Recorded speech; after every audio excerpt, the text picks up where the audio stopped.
यीशु मसीह के असीम और कादर नाम में आप सबकी सलामती हो।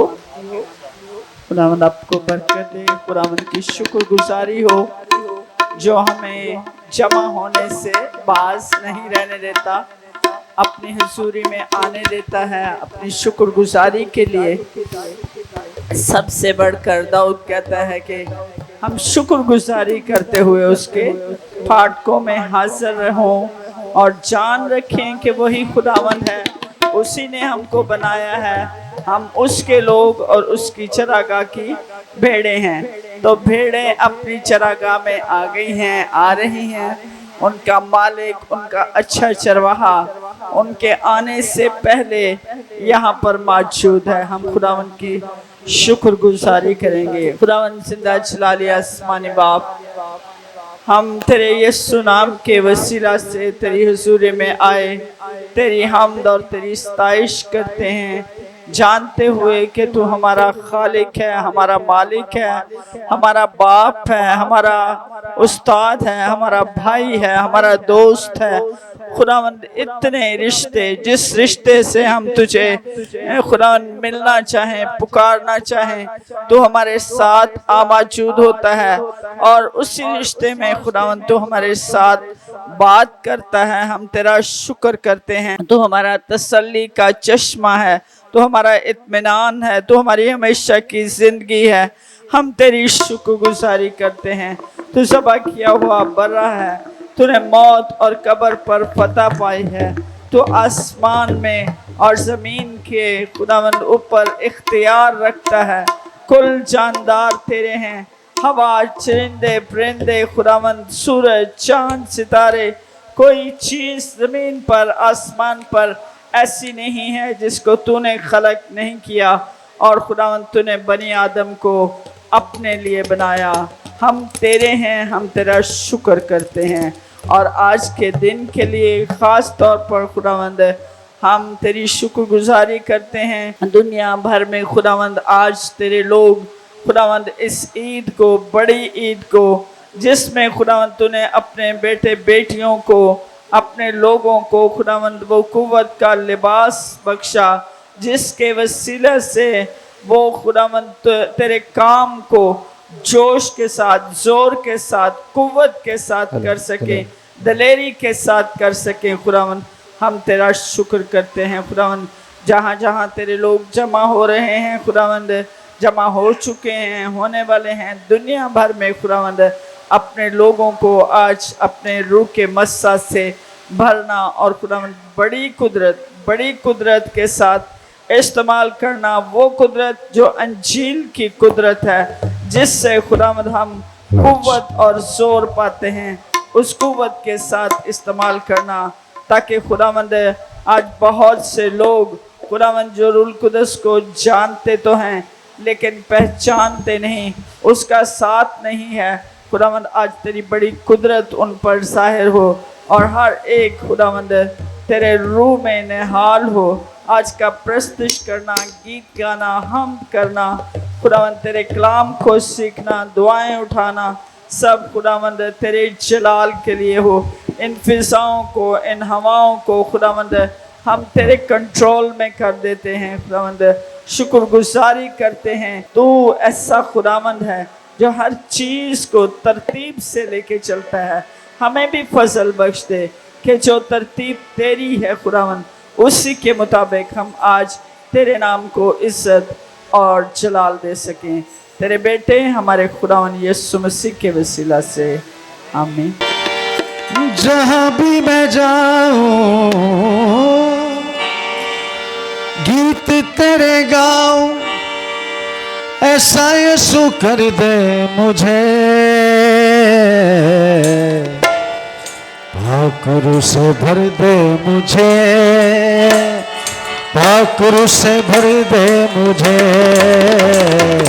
पाकुरु से भर दे मुझे, पाकुरु से भर दे मुझे। जहाँ भी मैं जाऊँ गीत तेरे गाऊं, जहाँ भी मैं जाऊँ गीत तेरे गाऊं, ऐसा यीशु कर दे मुझे, भाकुर से भर दे मुझे, भाकुर से भर दे मुझे, भाकुर से भर दे मुझे, भाकुर से भर दे मुझे। तू है मुनजी मेरा, है चेहरा तेरा, तू है मुनजी मेरा, रोशन है चेहरा, दे दे नहीं जिंदगी, सब कुछ बदल दे मेरा, जहाँ भी मैं जाऊँ गीत तेरे,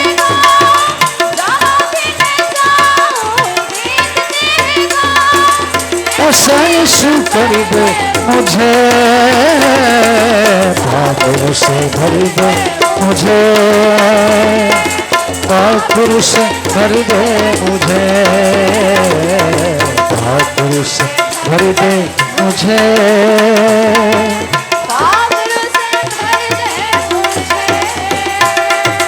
देता है तू जिंदगी, देता है तू मुखलिसी, सब कुछ तेरे पास है, देता है तू हर खुशी, जहाँ भी मैं जाऊंगी,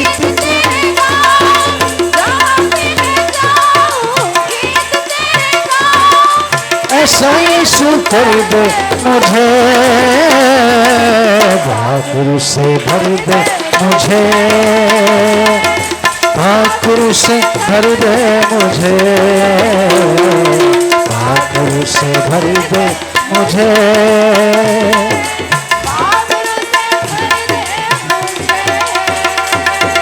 तेरे लिए मैं जीऊं,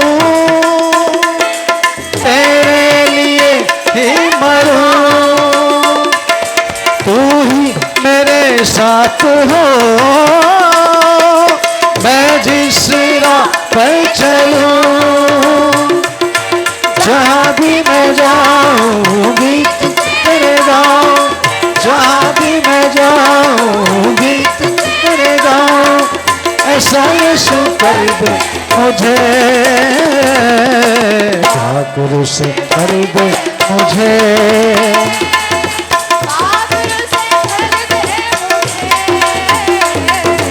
भाकुर से भर दे मुझे,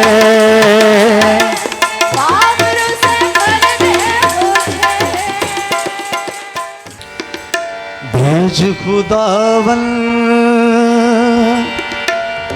जिंदा खुदावन, भेज खुदावंद जिंदा खुदावंद,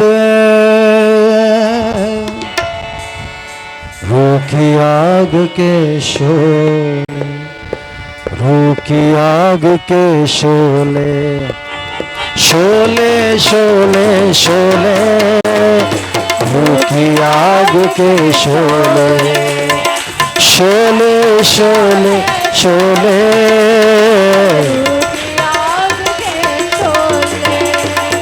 भेज खुदावंद,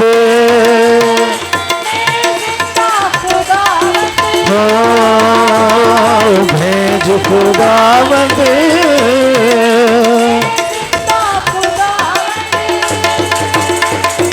रूह की आग के शोले, रूह की आग के शोले, शोले शोले शोले,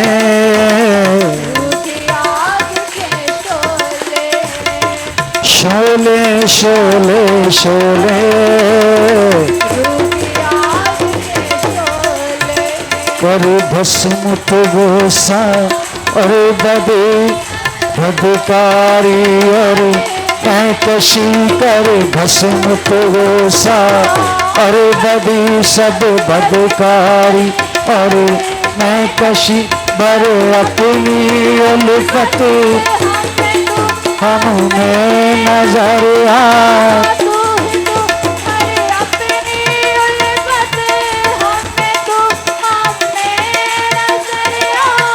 तू ही तू साथ है जिसके ऐ यसू, तू साथ है जिसके ऐ यसू।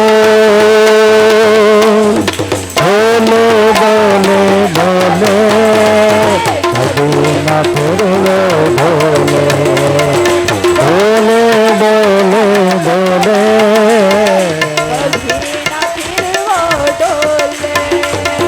भेज खुदावंद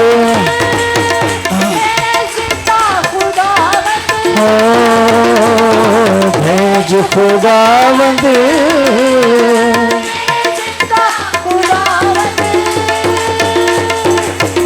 की आग के शोले, की आग के शोले, लहू के चश्मों की धार से उनको की मार से, लहू के चश्मों की धार से और खोरों की मार से हम पाते हैं।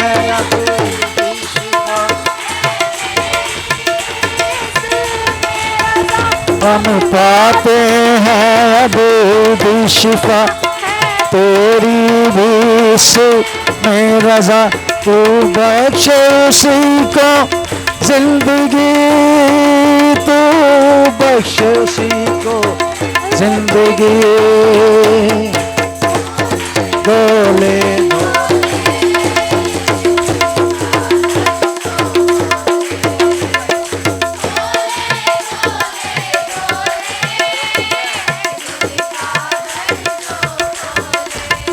तो खुदा उनका शुक्र हो। आइए सबों को झुकाएंगे और हम सब अपने अपने दिलों में अपने लिए भी कलाम को मांगेंगे और आज कहेंगे कि खुदा मुझे नए तौर पर बहाल कर। आज के बाद मैं नए तौर से तेरी इबादत करूं। वो रिश्ता जो तूने मेरे साथ बाप और बेटे का जोड़ा है, उसमें खुदा मैं दोबारा बहाल होना चाहता हूँ। तो आइए अपने अपने दिलों में दुआ करें और रूहुल कुद्स को मांगे, चूँकि उस उस्ताद के बगैर, उस मददगार के बगैर, उस रहनुमा के बगैर हम मुर्दा हैं। जो नया मखलूक है, जो मसीह ने एक दफ़ा मसीह को कबूल कर चुका है, जो रूहानी अपने आप को कहता है, जो ईमानदार अपने आप को कहता है, अगर वो रूहुल कुद्स को नहीं जानता, उसकी मामूली, उसकी हुजूरी उसके साथ नहीं है, तो फिर वो चलते फिरते भूत हैं, वो फिर मसीही नहीं है और ना ही ईमानदार है। खुदा के दूसरे सलूट से तेरे पास आते, तेरा शुक्र करते, तारीफ करते, हमद करते तेरे वादों के लिए। खुदावंद तूने कहा मैं जाता हूँ ताकि तुम्हारे लिए दूसरा मददगार भेजूं। फिर तूने कहा मैं जाता हूँ ताकि तुम्हारे लिए जगह तैयार करूँ और फिर मैं आकर तुम्हें अपने साथ ले लूँगा, ताकि जहाँ मैं हूँ वहाँ तुम भी रहो। खुदा तेरे वादों के लिए, तेरी खुदा कुदरत के कामों के लिए, खुदा तेरी इंसान से मोहब्बत के लिए हम बेहद शुक्रगुजार हैं खुदावंद। और आज तेरे खादम को खुदा फिजिकली और स्पिरिचुअली तेरे हाथों में देती है, नई कुव्वत के लिए खुदा, नई ताकत के लिए, उस कुव्वत के लिए जिसके लिए तुम्हें कहा कि यरूशलेम से बाहर न जाना, ठहरे रहना जब तक तुम्हें कुव्वत का लिबास ना मिले। तो खुदा लोग और हम भी खुदा ठहरे हुए थे, आज हम कुव्वत का लिबास खुदा पहनने के लिए, तेरी कुदरत को हासिल करने के लिए, नएपन को हासिल करने के लिए, नए तौर पर खुदा बेदार होने के लिए, जागने के लिए, तेरी आमद की तैयारी के लिए खुदा तैयार होना चाहते हैं। इसलिए खुदा मिन्नत करती हूँ, दरख्वास्त करती हूँ पूरी कलीसिया को खुदा, एक एक फर्द को खुदा मैं तेरे कभी हाथों में देती हूँ।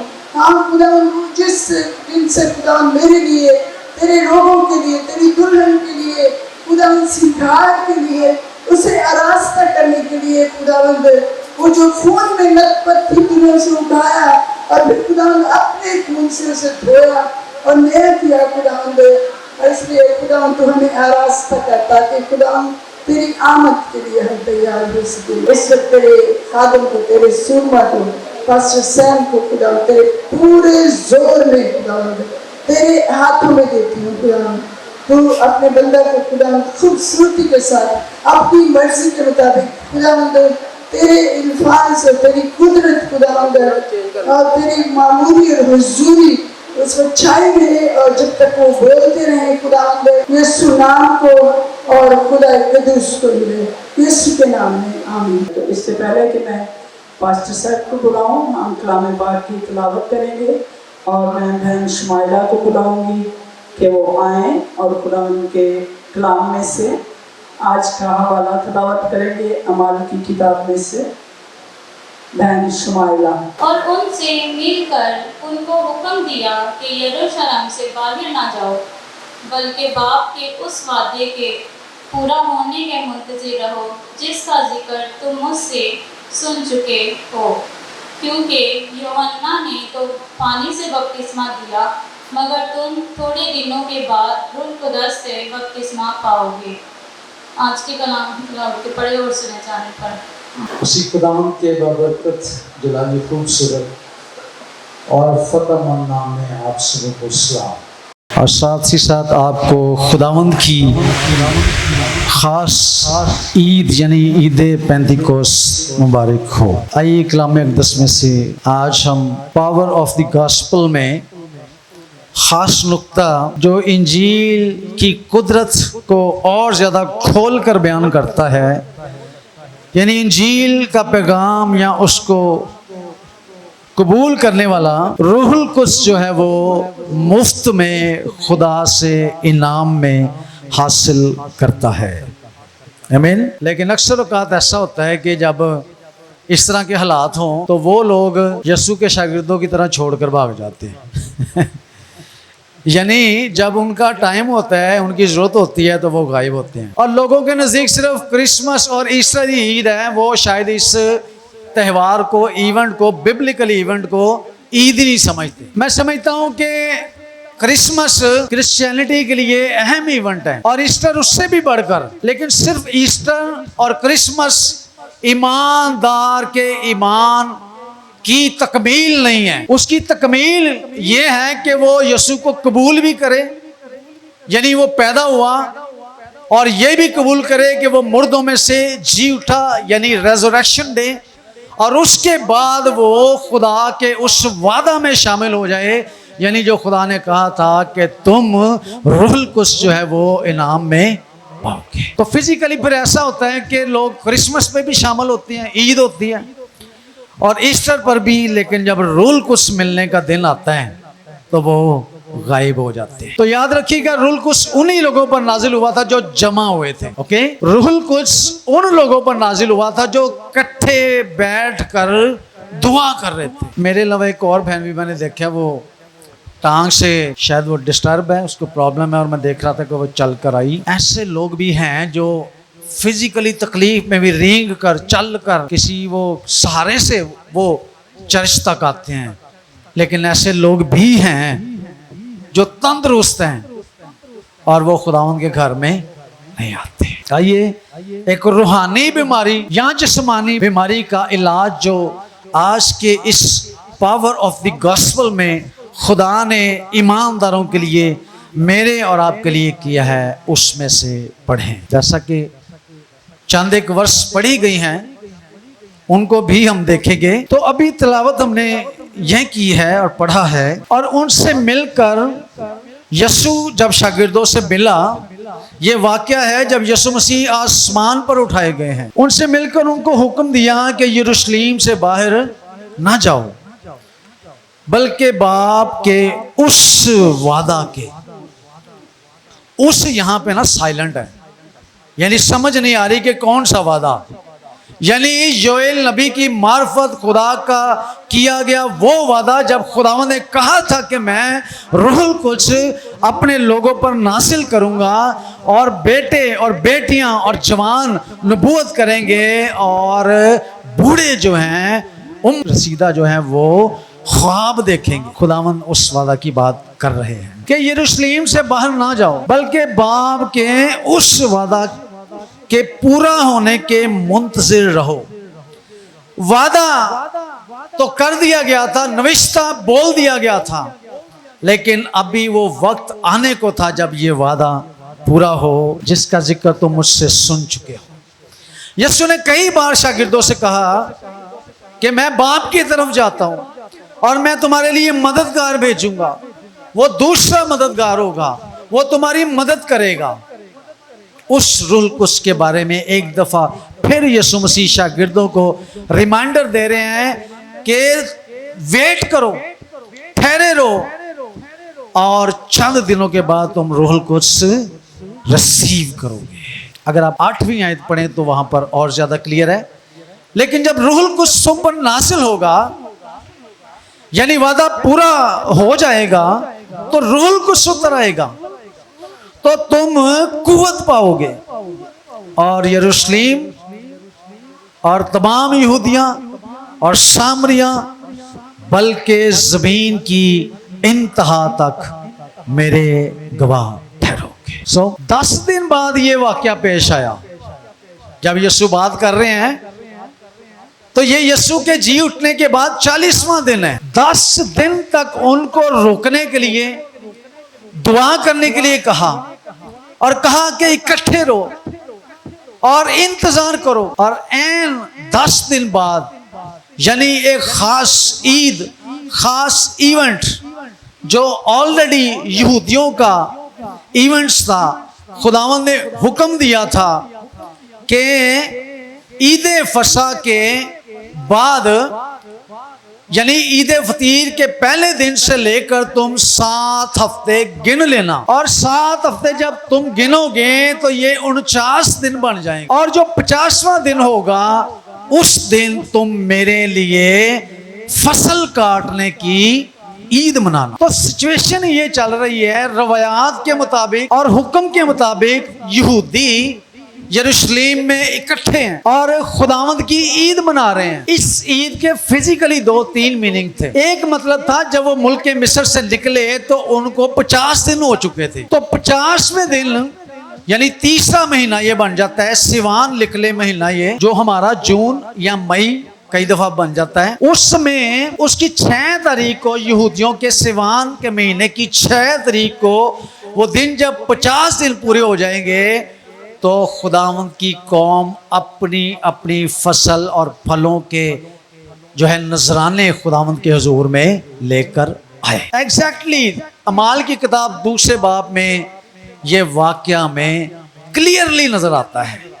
जरा देखिएगा, जब ईद पेंतिकोस्त का दिन आया, यानी 50वां दिन, इस दिन यीशु मसीह को मुर्दों में से जी उठे हुए 50 दिन हो चुके थे, और यहूदी एक बड़ी 3 बड़ी ईदों में से ये बड़ी ईद मनाने के लिए यरूशलेम में जमा थे। लिखा है कि वो सब एक जगह जमा थे। कुछ तो ये ईद मनाने के लिए जमा थे और कुछ यीशु के हुक्म के मुताबिक जमा थे। जो ईद मनाने के लिए जमा हुए थे वो सिर्फ ईद से बरकत पा रहे थे या अपनी किसी रस्म या रवायत को पूरा कर रहे थे। लेकिन जो यीशु के हुक्म से वहां पर जमा थे, उन सब पर रूहुल कुद्स उस दिन नाजिल हो गया। आमीन। कि यकायक कोई सिचुएशन नहीं है, कुछ पता नहीं है कि ये क्या है, लेकिन अचानक आसमान से ऐसी आवाज आई जैसे जोर की आंधी का सन्नाटा होता है, और उससे सारा घर जहां वो बैठे थे गूंज गया। आंधी की गूंज कभी सुनी? इस तरह की आसमानी आंधी, और उन्हें आग के शोला की सी फटती हुई, ठीक है, ये लैंग्वेज का ब्लास्ट हो रहा है, और रूहुल कुद्स अपने तरीके से लोगों पर नाजिल हो रहा है, और जुबानें दिखाई दी। याद रखिएगा, सुनाई नहीं दी बल्कि दिखाई दी। जो रूहुल कुद्स से मामूर हुए थे वो सब एक दूसरे को देख रहे थे कि उनके ऊपर आग नाजिल हुई, और आग में तरह तरह की जुबानें भी नाजिल हुई, फटती हुई जुबानें दिखाई दी और उनमें से हर एक पर आ ठहरी। हर एक पर। यह वादा सिर्फ पतरस या यूहन्ना या सिर्फ शागिर्दों पर नहीं, बल्कि 120 की पूरी जमात पर रूहुल कुद्स जब नाजिल हुआ तो जुबानें और रूहुल कुद्स उनमें से हर एक पर आकर ठहर गया। ये इस बात की निशानदेही थी, वादों की तकमील थी कि सिर्फ चंद लोगों के लिए नहीं बल्कि सब के लिए, हर एक के लिए रूहुल कुद्स अवेलेबल हो गया, मुहैया कर दिया गया। फर्स्ट टाइम लिटरली फिजिकली पूरे जाहो जलाल के साथ, अपनी पूरी कुदरत के साथ रूहुल कुद्स दुनिया में नाजिल हो गया। आमीन। कलाम ये बताता है कि ये खुदा का रूह है। This is the third person of Trinity God. जो मसीहों का, बाइबल का खुदा है, वो ट्रिनिटी का खुदा है। उसकी जात के तीन अकनूम, उसके पहलू, कैरेक्टर, पर्सन जो उसमें रहते हैं, फॉर एवर, एवर लास्टिंग, को इक्वल, को एग्जिस्टेंस, एक जैसे अजली और अब्दी शख्सियात, उनमें से तीसरी शख्सियात कभी कभी रसूलों पर, नबियों पर, बादशाहों पर, अब्राहम पर, दाऊद पर या खुदा के लोगों पर नाजिल हुआ करता था।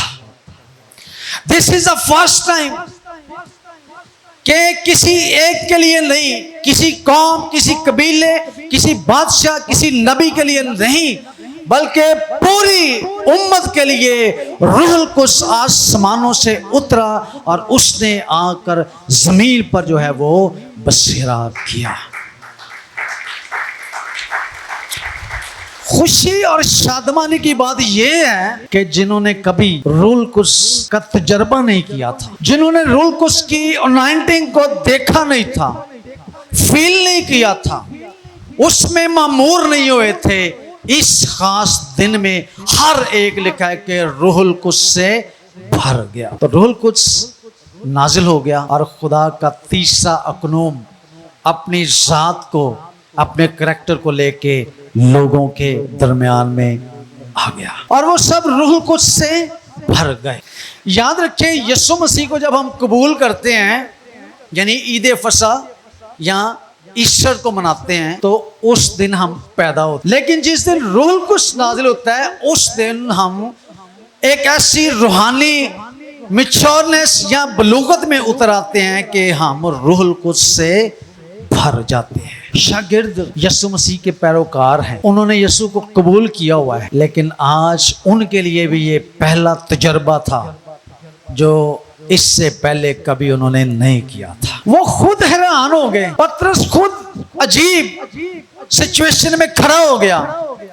शागिर्द फिर जो डरे हुए यहूदियों के डर से, कैसर के या पिलातुस या फौजियों के डर से बंद, डरते कांपते हुए, जो अपने आप को बंद किए हुए थे, जिस दिन रूहुल कुद्स नाजिल हुआ वो 12 के 12 खड़े हुए और उन्होंने खुदा के नाम की गवाही देना शुरू कर दी। ये है रूहुल कुद्स का नज़ूल। वो रूहुल कुद्स जो किसी किसी के लिए अवेलेबल था। जब हम क्रिएशन में देखते हैं, यानी इब्तिदा के वक्त, तो उसमें हमें खुदा का रूह ही नजर आता है जो पानियों के ऊपर जुम्बश करता है। रूह का काम एक्चुअली एनर्जी देना ही है, जुम्बश करना ही है, मूव करना ही है, फिल करना ही है, खड़े करना ही है, क्रिएट करना ही है, तब्दील करना ही है। वो रूहुल कुद्स जो दुनिया को, कायनात को, पानियों को, समुद्रों को क्रिएट कर रहा, तब्दील कर रहा है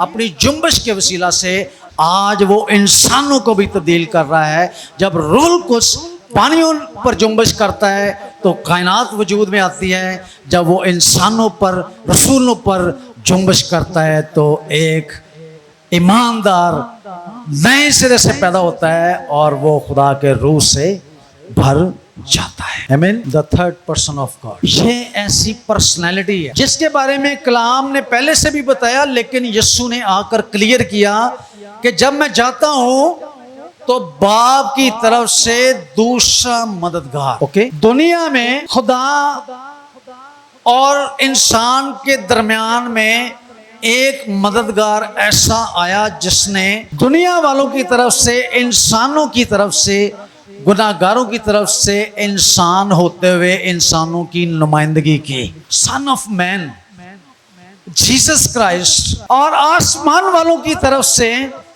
खुदा की जात का दूसरा अकनूम यानी यीशु मसीह हमारे खुदावंद, खुदा की तरफ से इंसानों के साथ बात करने के लिए खुदा की नुमाइंदगी करता है। अगर आप मेरी बात को समझे तो मैं रिपीट करता हूं, दुनिया में खुदा तक पहुंचने का वसीला, क्योंकि यीशु ने कहा कि तुम मेरे बगैर बाप के पास, तो ये पहला शख्स ऐसा है जो बाप की तरफ से इंसानों से मिलाप करता है और इंसानों की तरफ से बाप के साथ मिलाप। हेल्पर, पहला हेल्पर। और पहला हेल्पर अब चूंकि आसमान पर है तो उसने वादा किया था कि मैं दूसरा हेल्पर, यानी मैं तुम्हें कभी यतीम, मैं तुम्हें कभी अकेला, मैं दुनिया के आखिर तक तुम्हारे, वो रूह कुस की शक्ल में, तीसरे अकनूम की शक्ल में ईद पेंतीकोस्त के दिन उतर आया।